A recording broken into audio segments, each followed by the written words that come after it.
Бул жак ашар жол менен курулган экинчи корпустун сырткы бөлүгү мынандай оңдоп түзөөлөргө муктаж. Бирок биз ар жыл сайын оңдойбуз.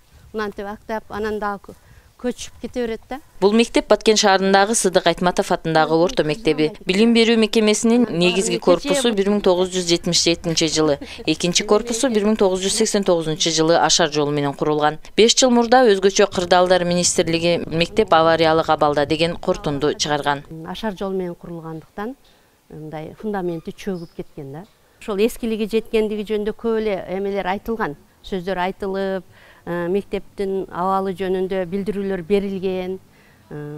Бирок мектеп ушул мэриянын камкордугу менен капиталдык ремонттон өткөрүлүп, текущий ремонттордо дагы жакшы каржыланып, ушул мектепти окуучуларга келишиге даярдап келүүдөбүз. Мектеп окуучулары быйыл да жаңы окуу жылы мына ушул эскилиги жеткен мектепте баштаганы турушат. Мектеп директорунун айтымында мектепке буга чейин жергиликтүү жетекчилерден тартып, өлкө башчыларына чейин келип кабар алып кетишкен. Текущий ремонттон өткөрүлөт.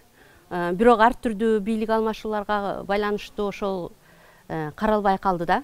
Анан финансы көбүрөөк ошол жагын айтышты. Ал эми быйыл түтүнүн листке киргизилди. Ушул учурларда азыр мектеп салынат.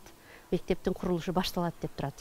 Учурда мектепте 520 окуучу билим алат. Мектептин имараты эле эмес, эмеректери да эскилиги жеткен. Жаңыланбагандан кийин мектепке мебелдер да келбейт экен, авариялык мектеп десечи.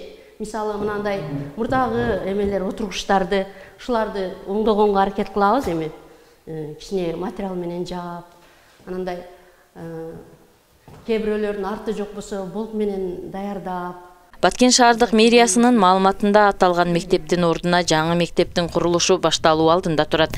Билим берүү мекемеси типтүү заман талабына жараша курулуп 500 орундуу болот. Бүгүнкү күндө Баткен шаарында өзүңүздөр билесиздер 9 билим берүү мекемелери бар. Ошол окуучулар 9 мектепте билим алышат.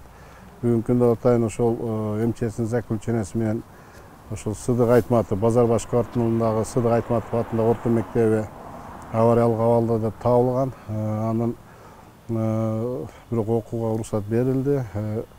Бул жерде азыр өзүңүздөр билесиздер, атайын ушул мамлекеттик титулга кирип, мына курулуш иштери мына уже башталыш алдында турат. Жаңы мектеп буюрса, мына буквально 1-2 күн болду. Атайын өкүлдөрү келип, ошол жерин көрүп ишти башташты. Анан бул ошол кейинги жылдарга бүтүрөбүз. Кыргыз Республикасынын президентинин Баткен облусундагы ыйгарым укуктуу өкүлүнүн маалыматында жалпы облус боюнча 27 авариялык абалдагы мектеп бар. Ал эми быйылкы жылы жаңы окуу жылына облуста 3 мектеп, 2 бала бакча пайдаланууга берилет. Гүлбарчын Амирова, Аскар Баймуратов, Салам Медиа, Баткен.